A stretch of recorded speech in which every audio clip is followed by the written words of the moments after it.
Olá, estamos no ar com o CB Poder, programa do Correio Brasiliense em todas as plataformas digitais. Chegamos até você pelas redes sociais, a TV Brasília e os principais tocadores de podcast do país. Se ligue e participe aqui com a gente nas nossas lives. Correio que você pode escolher, Facebook, Twitter ou YouTube. Eu sou Denise Rotenburg e aqui com a gente Gutenberg Fialho, ele que é presidente do Sindicato dos Médicos aqui do Distrito Federal, Sindmédico DF. Seja muito bem-vindo ao CB Poder, doutor Gutenberg. Obrigado, Denise. Cumprimentar você e cumprimentar os telespectadores que acompanham o CB Poder. Pois é, mas antes da gente começar aqui a nossa conversa, eu convido você a ver algumas imagens que nós temos recebido, vídeos que mostram algumas denúncias do nosso público que traduzem bem o nosso tema de hoje. Às vezes uma imagem fala mais por 1000 palavras. Se liga, toca o VT. Desde 17 horas aqui, ninguém atende a gente, cara. Domingo, a gente sabe que não tá fácil, tá lotado o hospital. Cara, não, você disse que ela tá aí sem fazer nada. Pois é, cara, tu acha que é? Eu não tava mostrando pagar um plano de saúde de qualidade. Você tá achando que eu tá querendo passar por uma situação dessa? Vocês precisariam de vir aqui se eu estivesse atendendo? Todo mundo, não sabe que você minha filha ser atendida de jeito nenhum, não vou pra delegacia.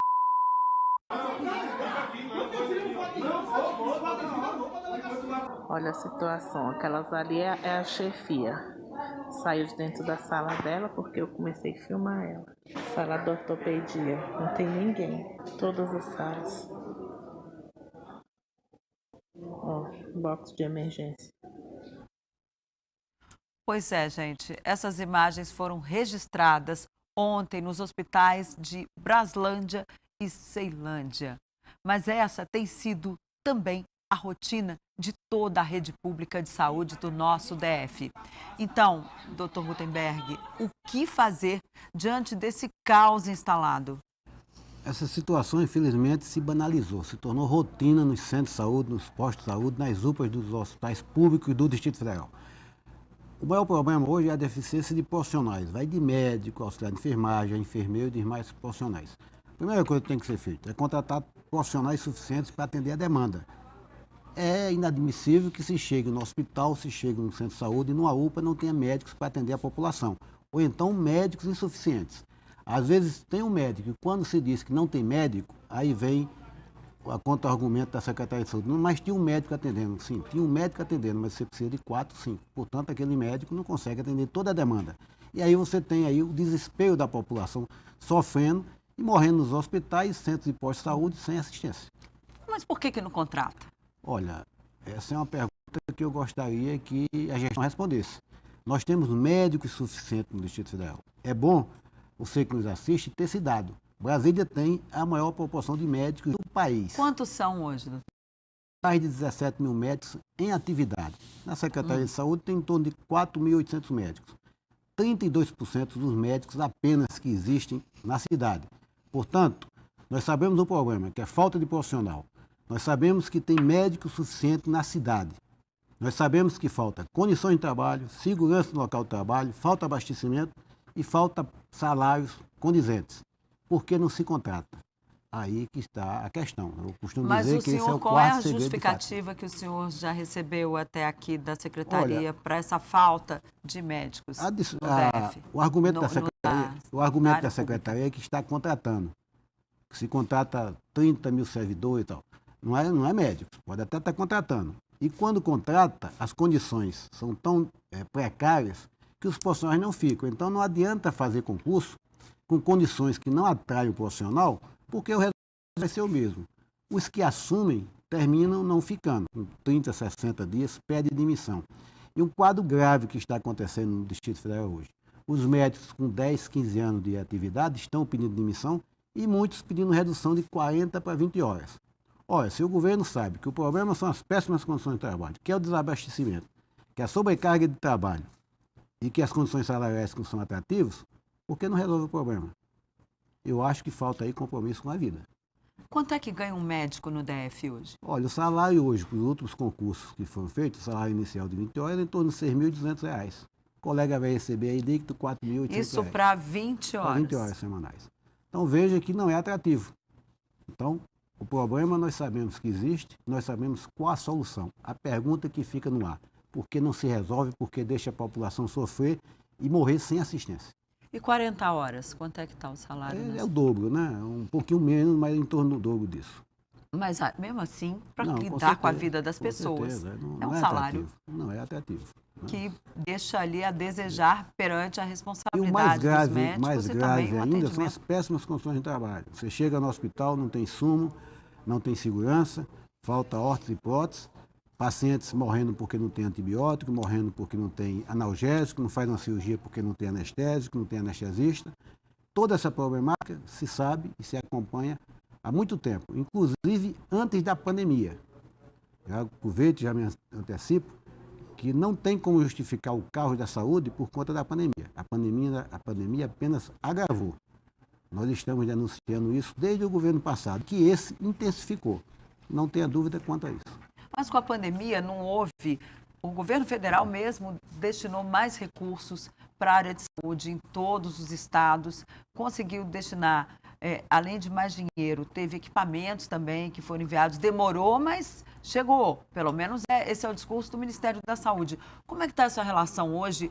O que precisa melhorar nessa questão aí? Porque a gente sabe que em muitos casos essas compras são centralizadas no Ministério da Saúde, isso atrapalha muito. Como é que isso é feito hoje?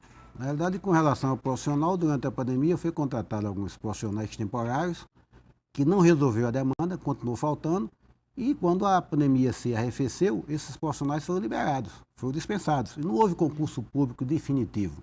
Então faltou iniciativa. Já faltava. Já faltava. Colocaram ali um remendo se contratou e depois... com uma situação que se agravou. A situação anterior era grave, com falta de profissional. A demanda aumentou por conta da pandemia. A contratação não foi suficiente e, mesmo assim, esses foram dispensados e não houve o planejamento de concurso público para médico permanente. Né? Ou seja, fizeram só mesmo a contratação emergencial. Isso. E depois não... Não houve uma política de reposição de recursos humanos. Não há planejamento. Né? Se você sabe que tem déficit de profissional, você planeja. Não claro. houve planejamento.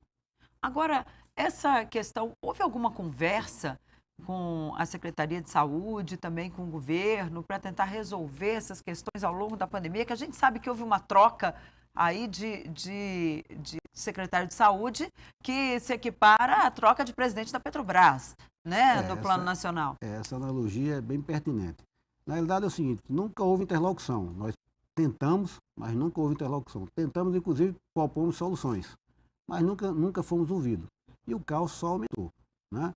Então nós tivemos aí de secretários e secretários sem perfil. Eu costumo dizer, por exemplo, é bom o telespectador entender que quem administra a saúde, o gestor da saúde, tem que ter uma coisa que eu chamo de senso de urgência. O que é senso de urgência? É saber a necessidade do medicamento na hora certa, de profissional suficiente para atender a população, dar órtese e prótese para o cidadão não ficar aleijado, não ficar com sequela, o antibiótico para o paciente não ir a óbito. Só quem sabe dessa urgência é o profissional de saúde. No entanto, nós tivemos vários secretários de saúde que não tinham formação na área, não eram de Brasília, não conheciam o perfil epidemiológico da cidade, nem do processo de trabalho médico. Não conhecia nem toda a estrutura da secretaria. Então, em época de guerra, se nomeia general de guerra e não general de paz. General de paz não tem urgência, o de guerra tem. Isso é uma analogia que eu estou fazendo para mostrar que faltou senso de urgência nos profissionais por falta de formação. Precisa saber tomar decisão ali certa, imediatamente. E saber a urgência, não basta dizer que tem assessor.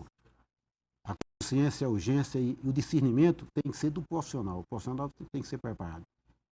E quem sente a dor do paciente que morre, o paciente que sofre, é o profissional da saúde que lida com isso todo dia. Ok, um minutinho e a gente volta com mais CB Poder, que hoje recebe Gutenberg Fialho, presidente do Sindicato dos Médicos do Distrito Federal. Até já, não sai daí que ainda tem muito assunto aqui hoje.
Olá, estamos de volta com mais CB Poder, que recebe hoje Gutenberg Fialho, presidente do Sindmédico DF. Doutor Gutenberg, falávamos aqui no final do primeiro bloco do perfil de alguém que deve ali assumir a Secretaria de Saúde. Nós estamos com a doutora Lucilene Queiroz, que assumiu a secretaria aí há menos de uma semana, né? Tem uma semana praticamente que ela está no cargo. Como é que o senhor vê o perfil dela? E já houve uma conversa? O sindicato já procurou para tentar resolver essa série de problemas? Inclusive, você que pegou aqui o CB Poder desde o início, você viu o caos registrado nos hospitais de Braslândia e de Ceilândia. Aí está aí a imagem para você. Como é que o senhor vê o perfil dela e se houve aí já tentativa de conversa? Bem, o Sindicato dos Médicos está pedindo uma audiência com a atual secretária, a doutora Lucilene. E, felizmente ou infelizmente, no final do governo, há 6 meses do término do governo, se nomeia um secretário de saúde médico com formação, com experiência na área. Só que tem um detalhe, não há mais tempo para corrigir o caos. Né? Nós temos 6 meses no final do governo. Tem que investir, tem que contratar profissionais, tem que abastecer, portanto, não há tempo para recuperar. Né? Nós esperamos que a doutora Lucilene consiga, pelo menos, fazer com que as coisas não se agravem mais. Mas a medida foi tomada às vésperas da eleição, num período pré-eleitoral, e imagino que até uma medida eleitoreira, porque se o caos já vem há 3 anos e aí resolve se contratar um profissional médico que conhece a rede, que tem experiência na gestão, deve ter seus motivos. Por que não se contratou antes? Porque o caos vem desde o início do governo. E se contratou, como eu falei antes, pessoas que não tinham perfil nenhum e que só fizeram agravar o caos da saúde do Distrito Federal. Pois é, agora olha, há muitos anos a gente ouve falar do caos da saúde do Distrito Federal, não é só nesse governo. Entra governo, sai governo, parece aquele local assim, que tem onde a pessoa tenta montar um comércio que não é certo, onde tem uma cabeça de burro enterrada. A gente pode se referir assim à saúde, por que não dá certo, governo nenhum consegue acertar nessa área? Na realidade é o seguinte, a demanda da população, a demanda de saúde aumenta, cresce em progressão geométrica e a capacidade do governo em progressão aritmética, ponto. Mas a população é assistida, tem período de crise, tem dificuldades, mas não ausência de assistência. Esse é o pior período nós estamos que o senhor já enfrentou? Isso nós temos com ausência de assistência. Isso vem desde o governo Hollenberg. O governo libanês continuou as políticas públicas ineficientes e agravou. Nós temos a ausência de pediatra, de clínico, de ginecologista dos centros de saúde, dos postos de saúde. Você que nos assiste não consegue uma consulta com ginecologista, não consegue fazer sua prevenção. Você que tem filho pequeno não consegue uma consulta com pediatra. O paciente hipertenso, diabético, não tem mais o acompanhamento. Isso vem do governo anterior e o atual aprofundou. Portanto, os governos anteriores tiveram dificuldades, mas desassistência só nesse. Você chega nos hospitais, não tem médico. Chega nos centros de saúde, nos postos de saúde, não tem médicos. Você que me assiste não consegue trocar uma receita para pegar seu losartana potássica, seu grifagem para o seu diabetes, para sua hipertensão arterial. Nós temos, Denise, e eu recebo no meu consultório uma situação desesperadora, mulheres que têm dores, têm sangramento, têm mioma, têm endometriose, que sangra todo dia, que tem dor diária e não consegue uma consulta com o ginecologista. Isso nunca aconteceu. Você poderia até demorar um pouco a realizar a cirurgia, mas realizava. Hoje você tem a população saindo do Distrito Federal para ser atendida fora do Distrito Federal. Nós estamos tendo a inversão do fluxo de atendimento. Hoje a população sai de Brasília para ser consultado no entorno, Santo Antônio de Descoberta, Águas Lindas, Valparaíso, ou até cidades do interior da Bahia, no interior do Piauí. Eu tenho recebido pacientes no meu consultório pedindo ajuda, que eu não consigo ajudar, e quando retorno, não, doutor, resolvi meu problema porque fui para o Piauí, fui para Paraíba, fui para a Bahia. Essa situação nunca tinha acontecido. O que se dizia, e que é a frase dos secretários de saúde, é que o problema da saúde pública do Distrito Federal é o entorno, que a população sobrecarregava. Hoje é o inverso. Nossos pacientes que estão sobrecarregando as cidades do entorno. Você não tinha médicos de Goiás trabalhando no Distrito Federal pedindo demissão. Hoje estão pedindo demissão e trabalhando em Goiás. Eles não vêm mais para Brasília. Essa situação é nova. Já estamos assim, chegamos nesse ponto. Chegamos a essa situação. Agora, em relação ao atendimento para a Covid, que houve aí um recrudescimento do número de casos nesse período agora, isso sobrecarregou também a rede pública de saúde com esse aumento da Covid ou não está sendo necessário internação no atual quadro? O recrudescimento do Covid voltou a sobrecarregar os centros de saúde, os hospitais e as UPAs. Agora, felizmente, aqueles quadros mais graves que levavam ao óbito não estão acontecendo, mas os hospitais continuam sobrecarregados, superlotados os pronto-socorro, até porque eles precisam de assistência. O que não houve foi a maior demanda por falta de UTI de quadros graves, por conta até da vacinação, né? Mas a demanda aumentou, os hospitais continuam sobrecarregados. Agora, há leitos para quem procura, o senhor disse que está tudo cheio, tem leito sobrando em hospital ou não. É só a emergência que está vivendo esse caos que a gente viu aqui nas imagens?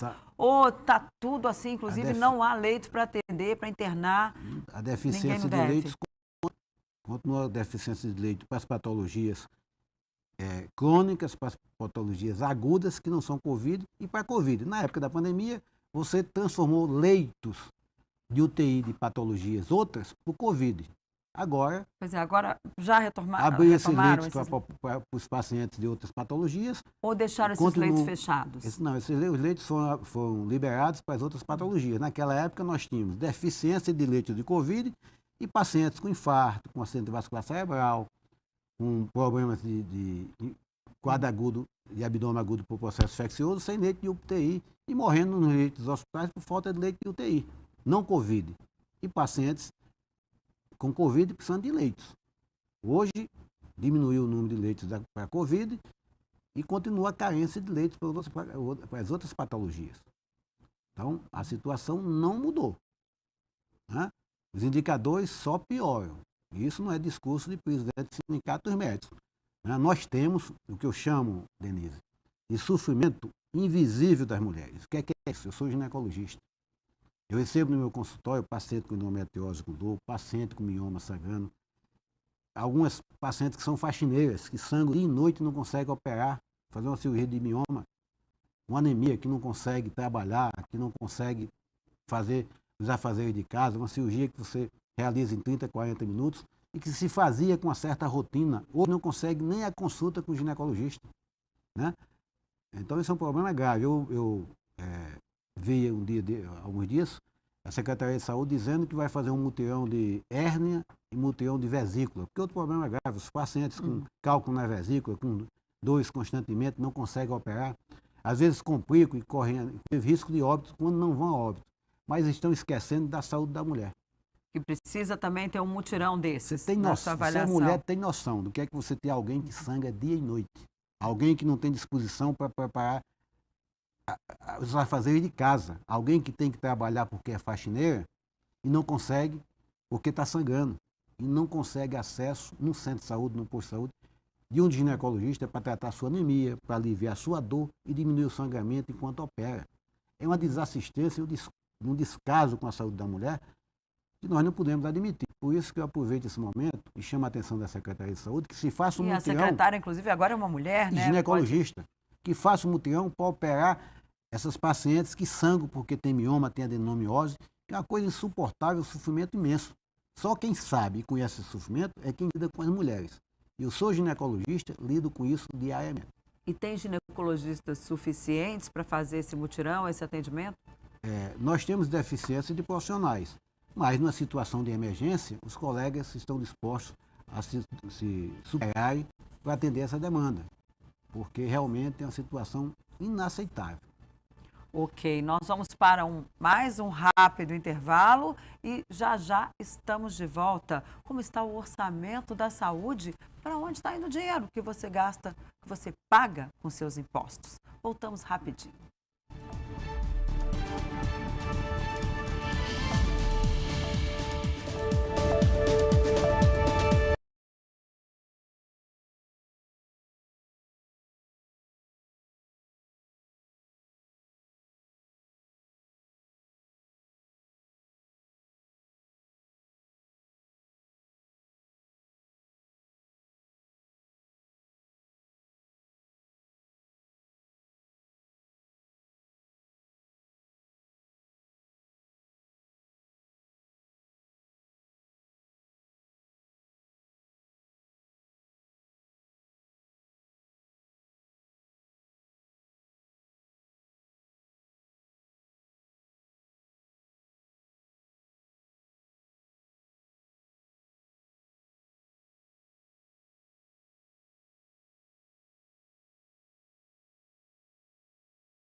Olá, voltamos com o terceiro bloco do CB Poder, que hoje recebe Gutenberg Fialho, presidente do Sindicato dos Médicos do Distrito Federal.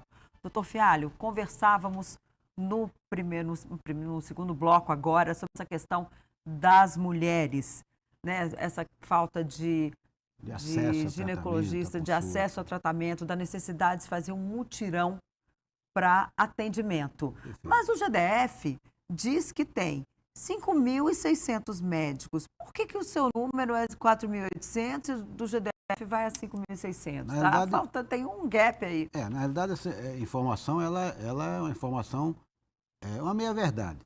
Nós temos na rede em torno de 800 médicos residentes. Aqueles médicos que estão em formação, estão em aprendizado. E aí, mas eles também fazem um atendimento, eles fazem né? Atendimento, então, mas eles não podem ser considerados médicos da rede pública? Não são médicos da rede pública. Por que eles não podem? Porque eles são médicos temporários. Eles estão ali fazendo especialização, fazendo estágio. E essa força de trabalho tem término para... Né? E até porque estão sendo supervisionados. Né? Então, não se pode dizer que a Secretaria de Saúde tem atividade de 5.800 médicos. Tem em torno de 4.800 médicos. Mas é bom dizer que o déficit é de 3 a 4 mil médicos. Só o número de cargos de médicos previstos é de 10 mil. Se você tem, considerando os dados da Secretaria que a gente contesta, 5.800, você tem um déficit, isso aí no quadro de meta de 4.200 médicos. Tem médicos na cidade, tem médicos sobrando na iniciativa privada. Falta médico no serviço público. Por quê? Porque o governo não contrata. É simples. Agora, ali nas imagens que a gente mostrou, tem uma pessoa que reclama da falta, diz lá, ela está lá, mas não está atendendo ninguém, né? Às vezes não tem o profissional também que não é tão comprometido. O que isso deve ser feito aí quando a gente tem essa situação? Eu já ouvi dizer também que tem muito médico que falta plantão para atender no seu próprio consultório, que às vezes não quer ir para o plantão, porque não vou, porque não vai, o salário é baixo, não vale a pena. Porque, como é que fica? Porque acaba que a população tem razão quando diz que está mal atendida, o médico tem razão que está estressado, ganhando pouco, mas tem também esses profissionais que a gente não vê tão comprometidos assim. Como tratar esses casos? Primeiro você tem que analisar o contexto. Se a médica estava lá numa sala, ela está fazendo o quê? Está monitorando algum paciente? Quantos médicos devia ter no plantão? Se ela está sozinha, se ela está sobrecarregada? A ausência de médicos tem várias causas. Agora, é dever da gestão avaliar a produtividade do médico, cobrar e punir. Então, nós temos poucos médicos sobrecarregados. Agora, se tem médicos ociosos, cabe à gestão fazer com que ele produza. Né? Se existir, não tenha dúvida que é a exceção. Não é a prática. O que nós temos é profissionais adoecendo, profissionais sobrecarregados, estressados, e o índice de doenças, de distúrbios psiquiátricos, nunca visto nos profissionais de saúde. Mas isso por causa da Covid, pelo excesso de trabalho, já é uma coisa que vem há anos? Esquece o Covid. Essa situação caótica de falta de profissionais estressados, adoecendo, com absenteísmo elevado, o adoecimento no trabalho vem antes do Covid. Então, o Covid serve de desculpa para o gestor, mas não é verdade. Isso é um estelionato intelectual, né? A situação é dramática. Nunca se adoeceu tanto no trabalho como agora. E nós estamos presenciando uma coisa que é grave, que é recente. É o assédio moral no trabalho. Não estou falando só de médico, não. Os profissionais de saúde que me ouvem sabem disso. Poucos profissionais, uma demanda enorme, e o gestor imediato, ou por ordem até do Poder Central, fica pressionando os profissionais para atender além da capacidade, além da sua capacidade de produção. Quando eles se recusam ou não conseguem fazer as exigências, são ameaçados de demissão, de suspensão, de abrir processos administrativos. Um fato recente e grave é o assédio moral do trabalho dos profissionais de saúde. Nós já fizemos, inclusive, denúncia no Ministério Público do Trabalho. Em que pé estão essas denúncias? Já estão sendo investigados. Infelizmente, o trâmite, o andamento dentro do Ministério Público do Trabalho é lento. Não tem a urgência que nós precisamos para se resolver o problema. Né? Agora, em relação ao orçamento da saúde, a gente sabe que é um dos mais altos, é dinheiro que não acaba mais. Inclusive, aqui no DF, tem o fundo né, que o Fundo Constitucional do Distrito Federal, que financia a área de saúde, educação e segurança. Lá no Congresso tem muita gente querendo acabar com isso. Às vezes, volta e meia, esse assunto vem à tona por lá. Como é que está hoje a aplicação dos recursos da saúde? A revisão do...